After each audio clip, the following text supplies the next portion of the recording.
Bienvenue au podcast de DiaCoach avec une communauté positive qui discute, qui papote, mais qui discute de quoi? Du diabète traité à l'insuline.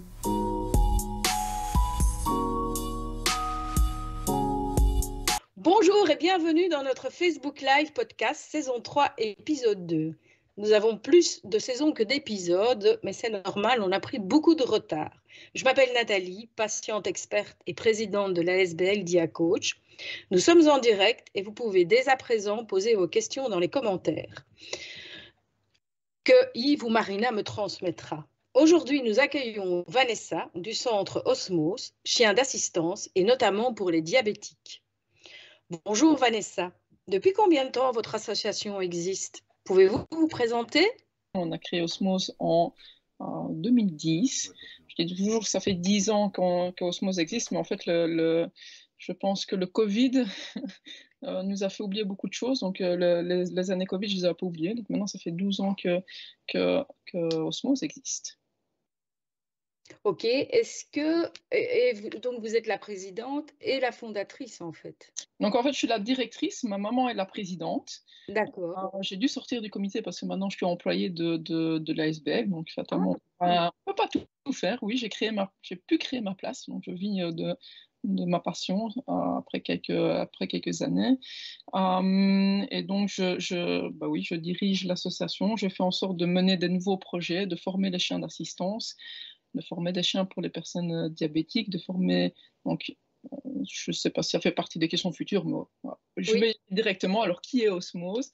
Donc, Osmose, on forme des chiens d'assistance, tout sauf pour les personnes malvoyantes. Donc, la première chose, c'est qu'on forme pour les personnes à mobilité réduite. Donc, c'est pour les personnes principalement en chaise roulante. Donc, les chiens sont capables d'ouvrir, fermer les portes, d'allumer les lumières, de les éteindre, de déshabiller, de ramasser les objets qui tombent par terre, d'appeler un ascenseur, d'appeler à l'aide si une personne tombe de sa chaise, ou d'aider justement la personne à se relever si elle tombe. Ça, c'était vraiment la toute première chose pour laquelle on a formé l'association. Et puis ensuite, sont venus s'ajouter d'autres types de formations de chiens. Donc, pour les enfants qui sont atteints de maladies orphelines. Ensuite, on a formé des chiens pour les personnes épileptiques. Et le dernier volet, c'est pour les personnes diabétiques. Ça, c'est vraiment tout récent, puisque le premier chien a été formé on a commencé en 2019, mais il a été certifié l'année dernière. D'accord. Et est-ce que c'est que pour les enfants? Je ne peux pas, moi, avoir un chien étant diabétique. Si, c'est pour tout le monde, en fait. C'est vrai Ok. qu'on parle... c'est vrai que, par exemple, pour les diabétiques, au départ, on avait accès sur les enfants, mais c'est pas Oui. pour ça qu'on a une personne adulte qui est en attente de recevoir un chien, donc qui recevra dans les prochains mois son chien. Donc nous, on n'est pas...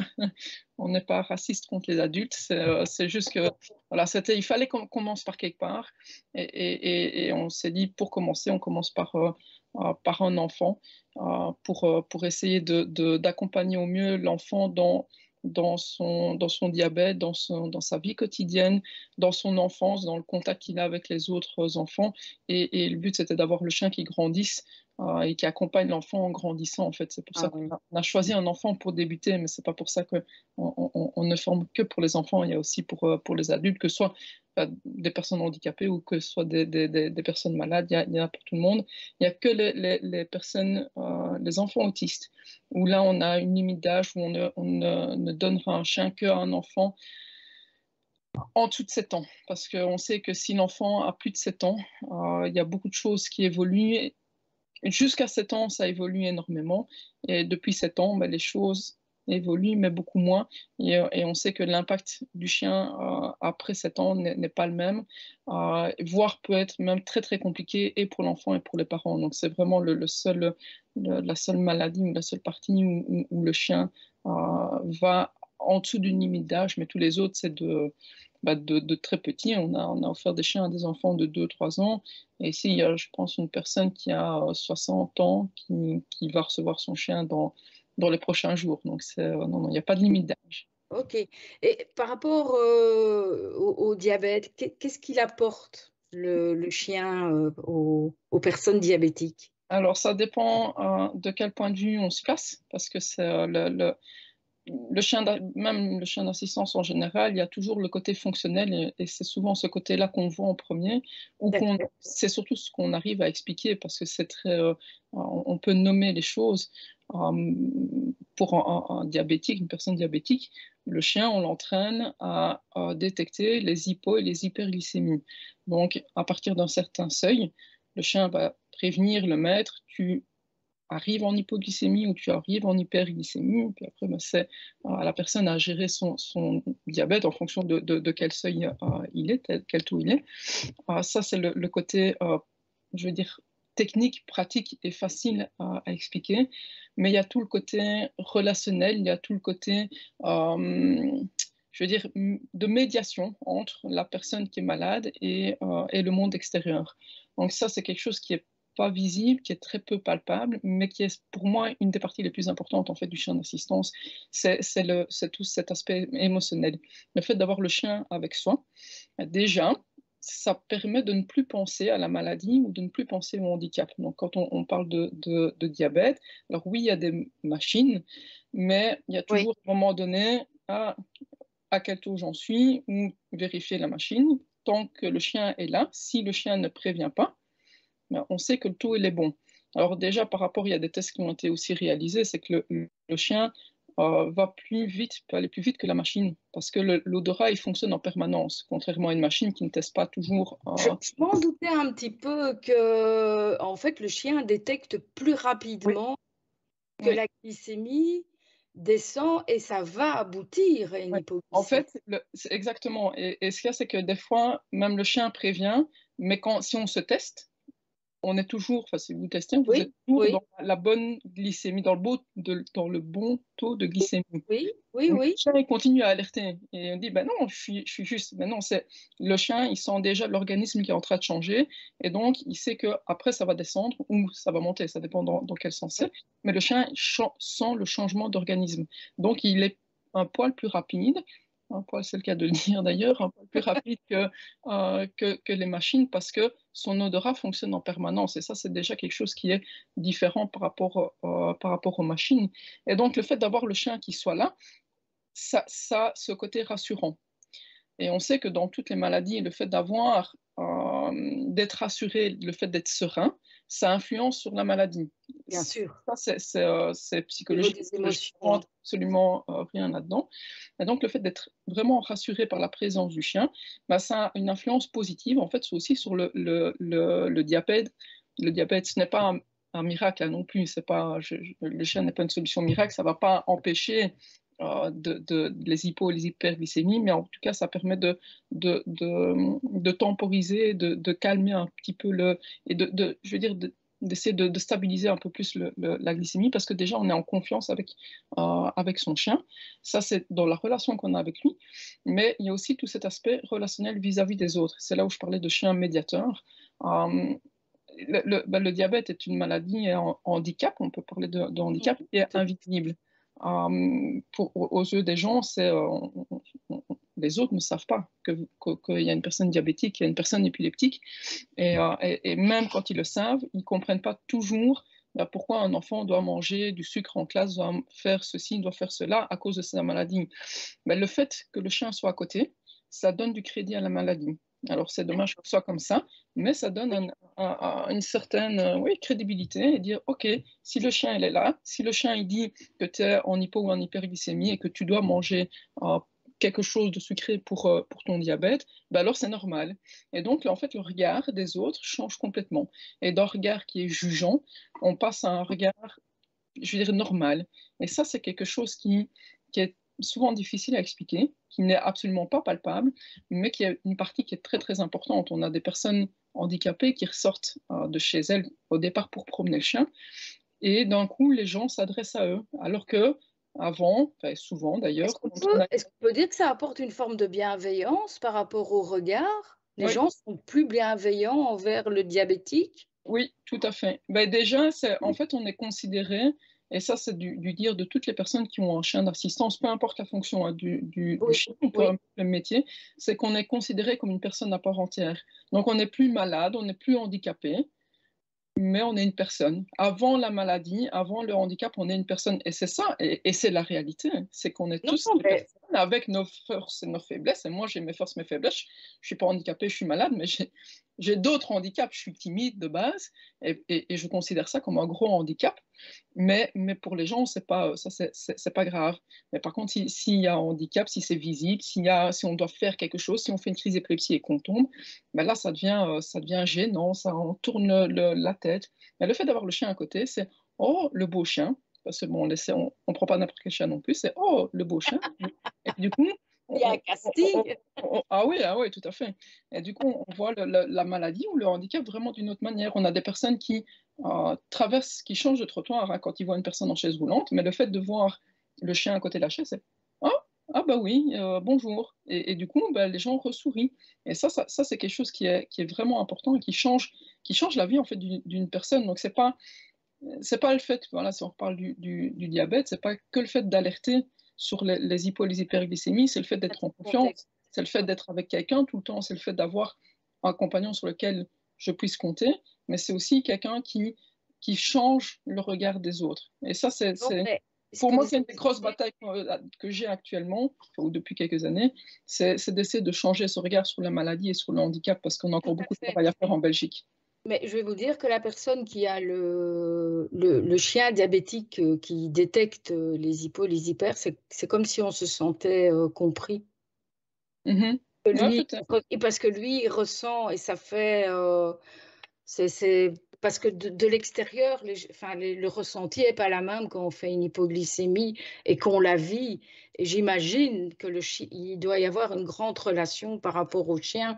Voilà, il me comprend, il sait que voilà, c'est pas du cinéma et que c'est dur pour moi en ce moment, quoi. Et comment ça se passe justement au niveau du casting du chien? Comment ça se passe? Quel est le travail? À quel âge ça commence?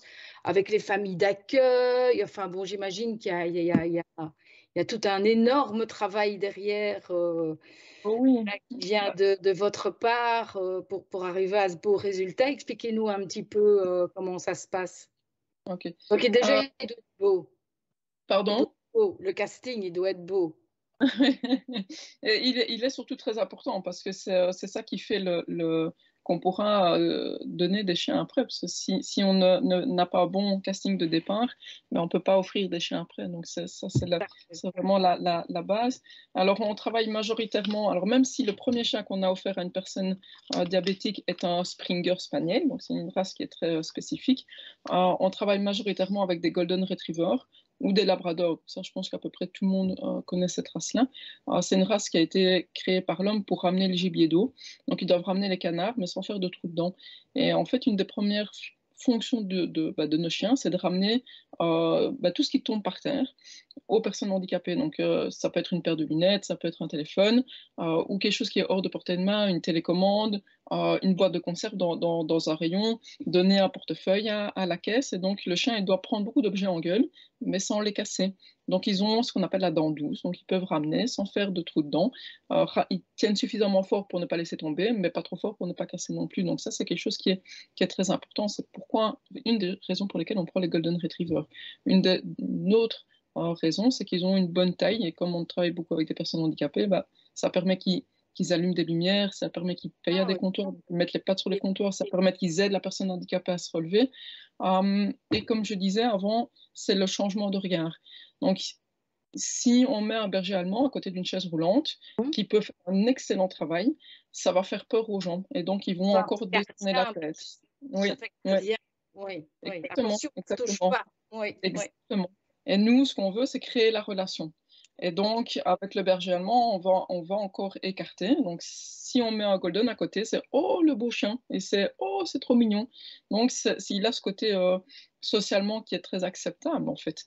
Et donc, ça c'est quelque chose qui est important pour nous, c'est de nouveau ce regard-là, parce que si on s'appelle Osmose, c'est pas un nom qu'on a inventé par hasard. C'est vraiment le but de mettre tout le monde ensemble, le plus en harmonie possible, que ce soit nous avec notre chien, la famille d'accueil avec le chien, la famille d'accueil avec la personne bénéficiaire, mais aussi toutes ces personnes-là vis-à-vis du monde extérieur. Et voilà, le but, c'est de mettre tout le monde ensemble.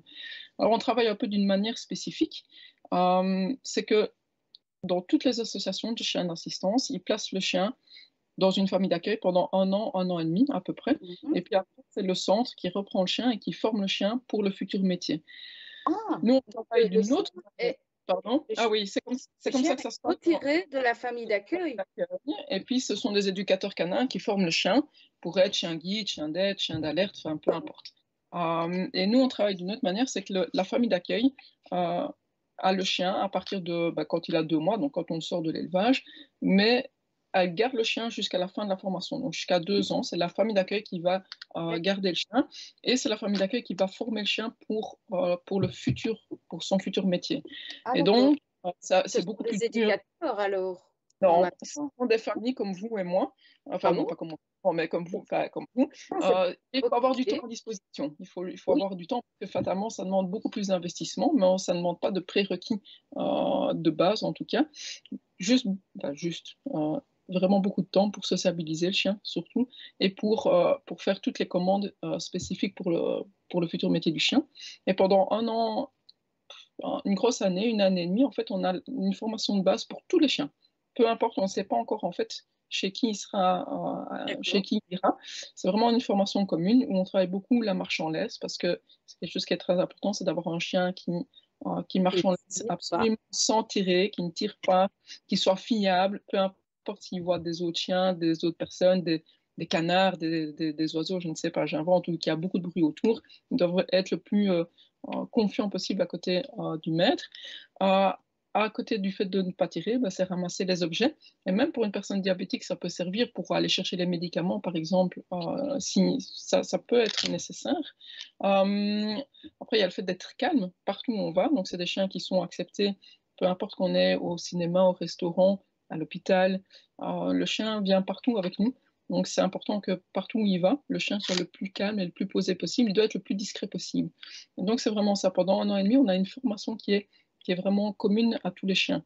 Et puis, à 1 an et demi, on va faire le matching, je ne trouve pas ce mot en français, bref, on va faire la rencontre du chien avec son futur maître potentiel. Et quand on voit que ça fonctionne, mais c'est le chien qui a le dernier mot. Nous, on se dit, ce chien-là, il pourrait aller avec telle personne. Mais le chien, vraiment, a le dernier mot, et c'est lui qui montre que oui, il a envie d'être avec. Et à partir de ce moment-là, on va travailler la fin de formation en fonction de la personne. Donc, on va spécifier est-ce que c'est un chien pour une personne diabétique, épileptique, une personne en chaise roulante. Et alors là, on va avoir tous les ordres spécifiques.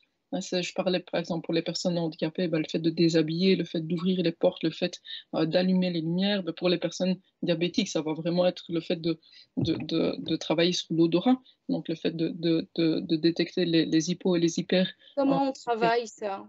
Comment on travaille, oui. Pour le diabète, alors on travaille déjà, il faut dire merci au service de diabétologie du CHU de Liège, parce que c'est grâce à eux en fait qu'on a pu former notre premier chien. Ça a été un long combat, mais c'était important pour nous de travailler en relation avec un hôpital.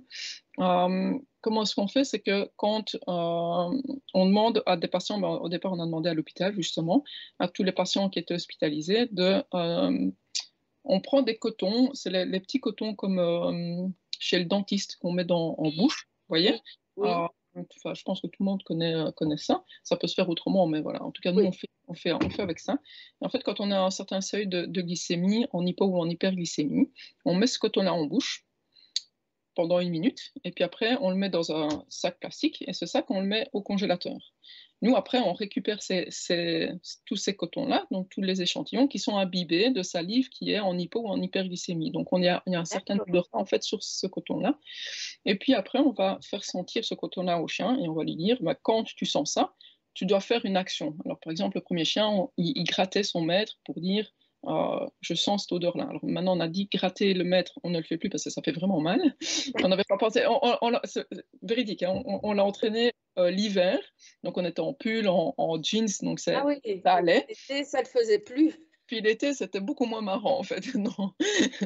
donc voilà, mais bon, il faut aussi commencer par quelque part. Donc maintenant, on entraîne au fait de le chien pousse avec son museau sur la première partie du corps qu'il voit, en fait. Et dès qu'il sent, il pousse, il pousse, il pousse. Et donc, voilà, c'est vraiment de l'entraînement, comme on entraîne le chien aux explosifs, enfin, détecter les explosifs, à détecter la drogue, à détecter les billets de banque dans les douanes. Donc ça, l'entraînement olfactif, il est comme d'autres chiens détecteurs d'odorat en tout cas. Par contre, ce qui est un peu plus compliqué, c'est le fait de passer de cet échantillon-là à la personne. Et donc là, ça demande une bonne relation entre la personne et son chien. Parce que comme vous avez dit tout à l'heure, s'il n'y a pas de relation, vous parlez un peu de relation de confiance, s'il n'y a pas de relation entre le chien et l'humain, le chien il préviendra pas, ou il préviendra à un moment, puis il abandonnera, parce qu'il doit y avoir, ça doit aller dans les deux sens, ça ne peut pas aller que dans un sens. Et la relation, c'est une relation, et c'est l'osmose, c'est les deux sens. Hein, ça peut, si c'est sens unique, à un moment donné, le chien, il va arrêter de travailler. Donc ça, c'est important, c'est qu'il y ait cette complicité qui soit permanente pour qu'il puisse continuer à alerter. Donc c'est vraiment sur l'odorat, on entraîne sur l'odorat au départ de beaucoup de personnes. Et puis après, ici, on parle il y a une jeune fille qui va recevoir un chien. Donc on a demandé à l'hôpital de récolter des échantillons. Et en même temps, la jeune fille, elle récolte aussi des échantillons de son côté. Comme ça, on pourra aussi cibler en fonction de la personne et de l'odorat spécifique de la personne, parce qu'il y a un marqueur commun pour toutes les personnes. Et puis après, le but, c'est quand même qu'on spécifie pour la personne même. Et alors, quand le chien a plus ou moins 2 ans, ça varie d'un chien à l'autre, on donne le chien à la personne bénéficiaire qui vivra pendant toute sa vie avec son chien. Est-ce qu'il y a encore un travail après ces 2 ans-là? Il y a un suivi? Oui. Alors déjà, c'est effectivement, à partir du moment où on a défini quel chien irait chez qui, déjà à partir de ce moment-là, on commence un gros travail en fait avec le futur bénéficiaire. Donc c'est à peu près pendant 6 mois. On travaille avant que la personne ne reçoive son chien. Et ça, c'est quelque chose qui pour moi est important parce que c'est là où on crée la relation. Et donc, les premiers temps, en fait, le futur bénéficiaire va venir toutes les semaines à notre centre pour faire câlin avec son chien. Rien d'autre que ça. Juste faire câlin. Et comme ça, le chien, c'est chaque fois qu'il voit le futur maître, c'est ouh, toi, t'es sympa parce que tu me donnes que des câlins et rien d'autre que ça. Donc, c'est vraiment la partie, finalement, c'est la plus belle partie. Hein. C'est la partie bonheur, la partie câlin et pour le chien et pour le futur maître. Et puis après, quand ça évolue, on va demander au futur maître de commencer à travailler le chien, à donner des commandes basiques, et puis de plus en plus compliquées, d'abord au centre, et puis en extérieur, et vraiment dans différents lieux. Si c'est un enfant qui va à l'école, on va aller avec le chien et l'enfant à l'école aussi pour définir comment ça se passe à l'école, mettre le chien à sa place, voir ce qui est le mieux, présenter à l'école, présenter aux autres enfants, aux autres élèves, aux professeurs, et vraiment voir tous les moments de vie de cette personne-là. Et le jour où le chien arrive dans la maison, dans sa maison définitive, c'est déjà que la famille d'accueil a eu le temps de s'en détacher, parce qu'elle a quand même fait 2 ans de travail, donc il faut aussi qu'elle s'en détache progressivement, et c'est pour ça qu'on travaille de cette manière-là, c'est que ça se fait, on va au rythme de chacun, au rythme de la famille d'accueil, au rythme du chien, au rythme du bénéficiaire. Et alors le jour où le bénéficiaire a son chien, effectivement, on continue encore à travailler, parce qu'on sait que les premiers temps, tout va bien. C'est un peu, je sais pas, comme une lune de miel. Tout est très beau. C'est un peu un monde de bisounours. Hein, tout va super bien. Et après, on sait qu'il y a toujours un creux. C'est comme ça. Hein. Avec le chien, c'est automatique chez tout le monde. Hein. Avant Osmose, j'avais déjà une autre association. Ça fait 22 ans que je forme les chiens. J'en ai vu passer, je pense, 150 ou 200, je ne sais pas, je ne compte pas. Mais il y a toujours une chute après. Donc, on continue à travailler avec eux pour justement, quand il y aura cette chute, pouvoir être présent. Puis une fois que cette petite chute est passée, après, on sait que ça va fonctionner. Mais on voit toujours régulièrement les personnes et on a un contrôle pour savoir, pour vérifier que le chien il travaille toujours, qu'il est bien entretenu, qu'il est bien suivi, qu'il va bien chez le vétérinaire, qu'il a un bon poids, parce que c'est important pour nous d'avoir des chiens qui ont vraiment une très belle ligne. Ce sont des chiens de travail, c'est comme si c'était des athlètes, hein, comme des sportifs. Donc leur corps, c'est leur travail, c'est leur outil de travail, donc c'est important qu'ils aient une belle ligne. Donc on assure tout ce suivi-là après le placement des chiens. Et oui, c'est très, très régulier qu'on les voit. Je voulais encore demander, mon chien, parfois le matin, j'ai l'impression qu'il détecte quand je suis en hyperglycémie. C'est Parce que possible. je parle, enfin, excusez-moi l'expression, mais il se casse, quoi. Ouais, c'est possible. Il y a des chiens que Quand si je me l'odeur est contrôle, trop je suis en forte, ils partent. hyperglycémie. En fait, il ne supporte pas cette odeur. Enfin, on a une odeur particulière quand on est en hyperglycémie. Et à chaque fois, hein, ça fonctionne. Hein. Je me contrôle, je me dis, ça y est, je suis trop haute. Au début, je trouvais ça un peu, j'y croyais pas trop, mais à force, je me dis, oui, c'est possible. Mais bien sûr, et c'est comme ça qu'on a su aussi que les chiens détectaient les hyperglycémies, les hypoglycémies ou les crises d'épilepsie, parce que ça c'est encore plus compliqué, mais c'est comme ça qu'on a su, c'est qu'en voyant les chiens en fait de famille, et tous les chiens ils sont capables de le faire, nous c'est parce qu'on les entraîne, mais à la Oui, base les chiens le font. Maintenant ils préviennent pas, enfin ils sont pas tous aussi sensibles, ils sont pas tous autant dans leur relation, ou ils préviennent pas tous au même moment non plus, ni de la même manière. Donc c'est ça aussi des fois qui est difficile à décoder, c'est qu'il y a des chiens qui vont venir prévenir en aboyant, d'autres ils vont simplement se mettre assis à côté. Donc le on mien, doit il faut toujours partir. Hein. partir, Tout, partir. il s'en va. Oui, mais c'est une Le manière, grand courageux. c'est une manière de le dire, ou Oui. de le montrer, peut-être pas Oui. dire de le montrer. Il y a une chose que je voulais dire quand même qui est importante, c'est que c'est parce que c'est une question qui revient assez régulièrement. Les gens ils entendent que le chien il coûte cher. Alors, c'est vrai que ça Oui, nous ça, coûte au c'était minimum, ma question suivante. Comment ça se passe? ça coûte au minimum 18 000 € pour nous de former un chien sur Oui, 2 ans. Alors, on m'a dit c'est pas formé sur 2 ans, c'est un investissement sur 10 ans finalement. Donc, voilà, on le voit d'une manière, d'une autre manière certainement. Mais c'est gratuit pour la personne qui reçoit le chien. Et ça, c'est quelque chose qui est important parce que des fois, on nous téléphone en disant mais moi, je ne pourrais pas me payer le chien. Comment est-ce que je peux faire? Et en fait on ne doit pas le payer, c'est gratuit pour les personnes qui le reçoivent. Mais c'est ce qu'on disait, enfin, ce que je commence à dire, c'est que le chien il est sous contrat et il reste propriété de l'association. Et c'est pour ça aussi qu'on a un suivi et qu'on a un contrôle sur le chien pour s'assurer qu'il est bien entretenu, qu'on est bienveillant vis-à-vis du chien, parce que c'est un chien de luxe à tous les niveaux, de point de vue argent, mais point de vue aussi de temps. C'est tout le temps qu'une famille d'accueil a investi pour former le chien.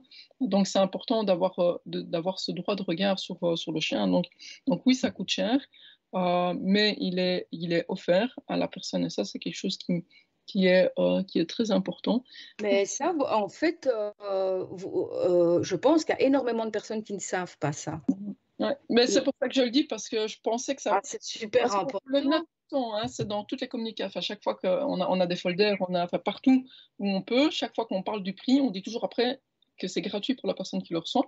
Et, je pense qu'on dit même c'est offert gratuitement. Je sais que normalement, en français, on ne peut pas le dire, mais on le fait pour essayer de mettre l'accent dessus. Ouais. Mais je ne sais pas pourquoi ça reste dans la tête des gens que c'est payant, alors qu'en Belgique, toutes les associations qui travaillent comme nous, c'est la même chose, on offre les chiens. Et donc, je Oui. ne sais pas pourquoi, mais c'est pour ça qu'on Mais en parle aussi. comment vous faites financièrement alors pour avoir tes sous et pour faire fonctionner la famille d'accueil, enfin pour ces 10 000 euros et vous payez-vous quand même, vous devez remplir votre frigo aussi pour vivre. Donc, Bon, au moins, je sais que si je travaille pas bien, ben, j'ai pas de salaire. Donc, oui, ça, à je mon veux dire, niveau, le c'est bénévolat, c'est limite, j'en sais quelque chose, mais voilà, il y a un non, moment en fait, donné, il faut être on, terre à on- terre et comment vous fonctionnez? euh, alors, une partie de subside, mais elle est c'est 3% de notre budget, donc on peut pas compter vraiment là-dessus. Après, c'est comme toutes les associations, les dons privés, les dons de service club, les Lions Club, les Rotary, etc. Et puis tous les événements qu'on met en place pendant l'année, on fait quand même beaucoup d'événements, enfin, plusieurs événements. Et maintenant, on en a parlé avant, on a l'opération Cuberdon. Elle vient juste de démarrer, j'ai lancé officiellement hier. Donc on vend des Cuberdons dans toute la Wallonie et Bruxelles. 16 cuberdons pour 5 euros. Donc, c'est pas cher. Je pense que c'est une des seules choses qui n'a pas augmenté de prix depuis qu'on l'a créé en 2000. 2017, je pense que la première opération c'était en 2017, et cette année on en vend, j'ai commandé 17 000 boîtes, donc il faut que ça parte parce que les boîtes sont commandées, Voilà. donc, Écoutez, donc on va vous entendre et on va le répéter et je ferai suivre sur Facebook. En tout cas, je partagerai voilà, vos posts pour que les personnes achètent les cuberdons. Et alors, on a une question dans les commentaires que Marina va nous dire. Oui, Bonjour alors, Marina. bonjour. La question, c'est comment cela fonctionne dans les commerces avec le chien, car le diabète ne se voit pas par rapport à quelqu'un qui serait en chaise roulante. Oui, tout Comment à est-ce fait. qu'on laisse les chiens rentrer aussi bien dans les commerces, cinéma, hôpitaux? Oui, alors ils ont exactement le même droit d'accès que tout le monde, peu importe que le handicap soit visible ou pas. Et je dirais même plus, c'est que même une famille d'accueil rentre déjà dans les commerces. Donc la famille d'accueil n'a pas de handicap, n'a pas de maladie, mais elle rentre déjà dans les commerces.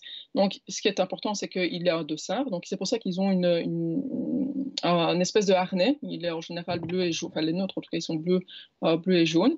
Donc ça, c'est la première avec le logo de l'association dessus et normalement la fonction du chien et s'il est en formation. Donc ça, c'est le premier laissez-passer du chien. Et ensuite, le deuxième laissez-passer, c'est une carte. On a une carte qui est maintenant une carte électronique, c'est beaucoup mieux avec le téléphone, qui certifie que c'est un chien qui vient d'une association qui est reconnue. Nous, on est reconnu au niveau international, donc qui est d'une association reconnue. Et donc, avec ces deux choses-là, on ne peut pas nous refuser l'entrée d'un magasin. On ne peut pas nous dire vous restez dehors. Ça arrive encore, honnêtement, ça arrive encore, mais beaucoup moins parce c'était un de mes chevals de bataille depuis, en 2017 notamment. Et donc, on a vraiment beaucoup travaillé avec la UNIA, c'est le Centre pour Oui. l'égalité des chances, avec Comeos, c'est la Fédération des entreprises, avec les hôpitaux aussi. Ça, c'était dernièrement, on vient de terminer de travailler avec eux. Donc voilà, on ne peut pas qu'on soit diabétique, qu'on soit épileptique, parce que l'épilepsie ne se voit pas non plus, qu'on soit famille d'accueil, on ne peut pas refuser l'accès d'un chien d'assistance. Et franchement, ça devient très rare. Avant, en Wallonie, on refusait un chien sur 2, à peu près. Ah, quand même. C'est un chien, je dirais, un chien sur 10, voire encore moins que ça. Donc on a bien évolué. Ok. Est-ce qu'il y a encore des questions? Non? Moi, j'ai une question. Je suppose que c'est aussi pour ça que vous habituez, par exemple, le chien à l'odeur de la personne et comment elle va déclencher une crise, parce que sinon, ces chiens, ils pourraient aussi signaler aux voisins qui croisent qu'il y a des diabétiques et taper dedans en disant, voilà, t'as un problème. Alors, il le fera parce que l'odorat, ce sera plus fort que lui. Oui. Mais le but, c'est de vraiment d'avoir la relation la plus forte possible avec son maître. Et c'est pour ça, c'est une des choses, par exemple, qui est difficile quand un chien d'assistance arrive dans une famille, c'est qu'on demande qu'il n'y ait que le maître qui caresse le chien, qui donne à manger au chien, qui joue avec le chien, pour que la relation... Oui, c'est une relation exclusive. Surtout les 3 à 6 premiers mois, c'est vraiment là où on crée la relation pour que le chien se concentre absolument sur cette personne-là et pas sur tout ce qu'il y a, toutes les personnes qu'il y a autour d'elle. Donc oui, il pourrait effectivement prévenir quelqu'un d'autre. Ça, j'en suis convaincue. Mais plus on va être dans la relation avec son chien, et plus le chien, il n'aura Dieu que pour nous, ou d'odorat, parce que là, c'est surtout l'odorat qui est important, il n'aura plus d'odorat que pour nous. D'accord. Merci.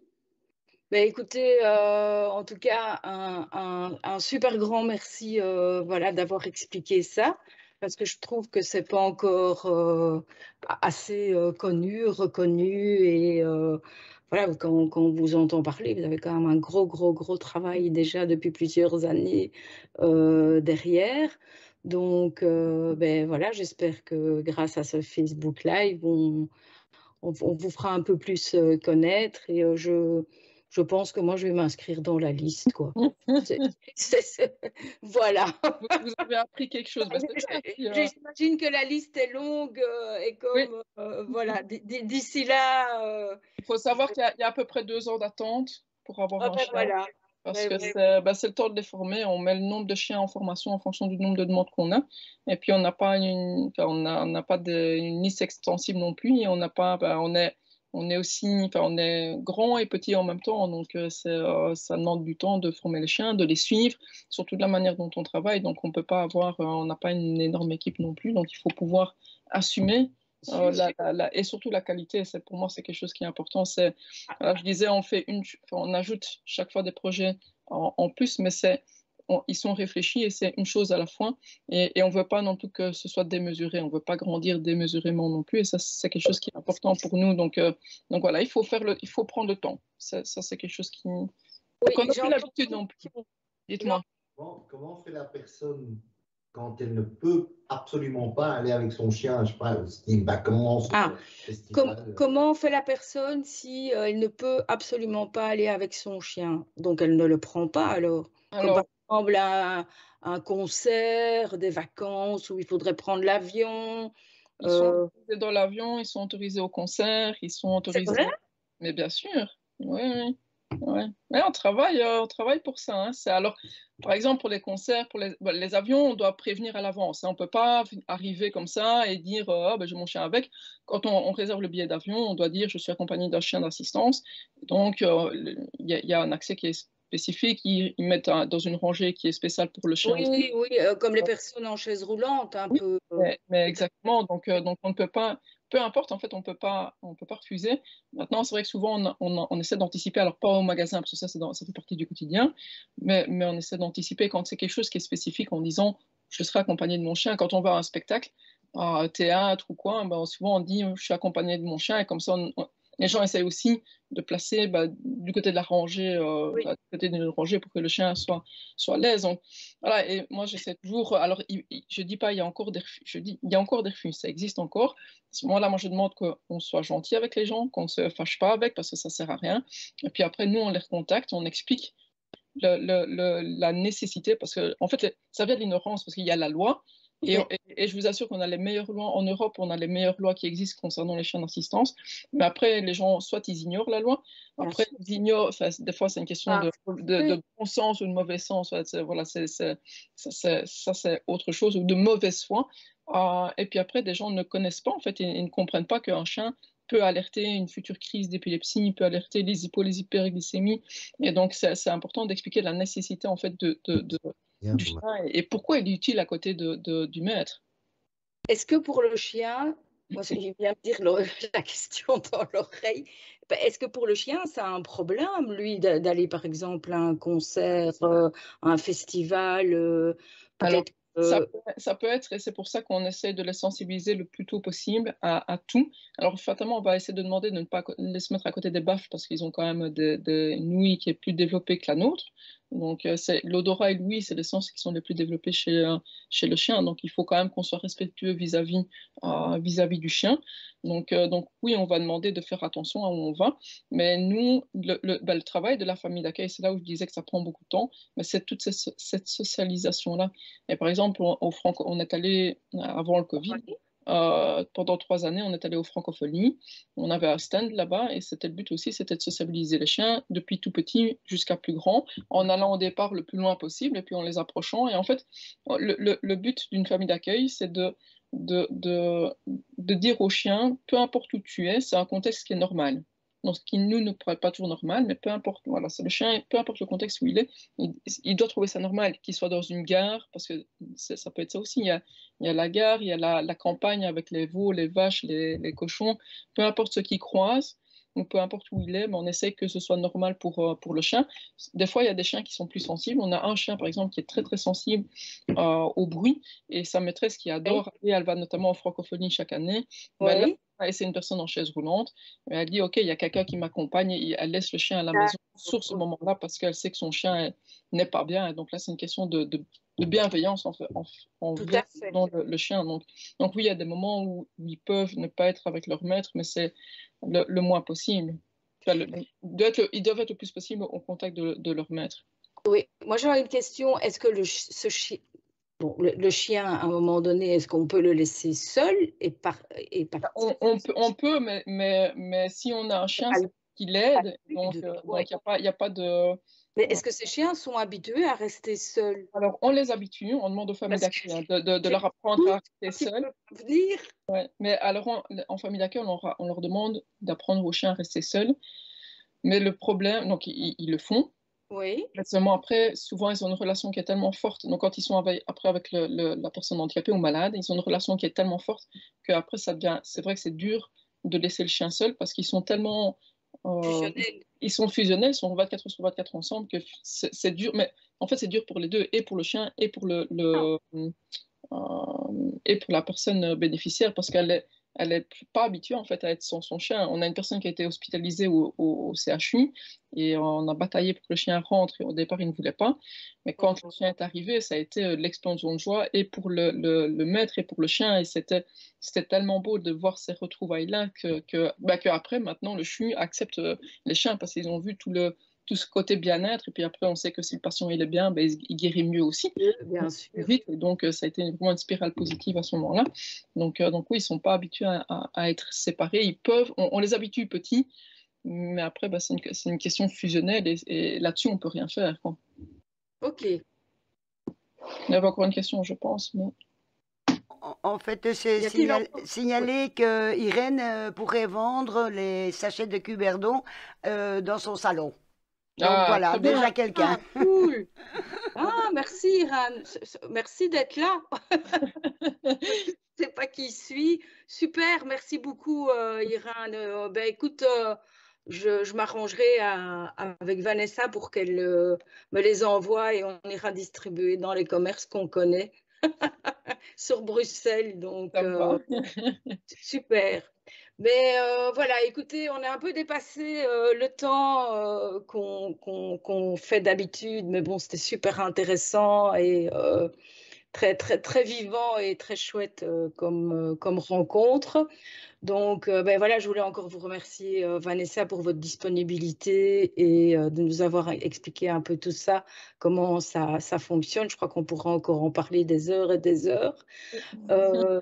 Merci à mes fidèles amis Vincent et Marina qui sont à la technique et qui me suivent depuis tant d'années. Je vous rappelle que vous pouvez revoir nos Facebook Live, podcasts sur les réseaux sociaux. Donc, vous allez trouver tous les liens sur le site internet qui est www.diacoach.be. Et alors, je vais quand même demander à Vanessa de citer son site internet et peut-être quelques liens où on peut vous retrouver. Alors, le site internet, c'est www.os-mose.be, donc os-mose.be. Et puis, le plus important, en fait, c'est Facebook. C'est là où on est le plus actif, et c'est os-mose, ASBL, chien d'assistance. Donc, normalement, on trouve assez facilement sur Facebook, en tout cas. Mais on mettra le lien de toute façon. C'est important l'apostrophe, parce que il y a osmose en un mot, mais en tout cas en région liégeoise, c'est un centre de bien-être. Donc c'est dans le bien-être. C'est pas le même bien-être. Mais c'est osmose, chien d'assistance, et on nous trouve. Ok, ça va. Ben, écoutez, merci à tous, merci de nous avoir suivis, merci à ceux qui vont voir le replay. N'hésitez pas encore à poser des questions, même dans les commentaires du replay, on transmettra. Et on vous dit tous à bientôt. Au revoir. Au revoir.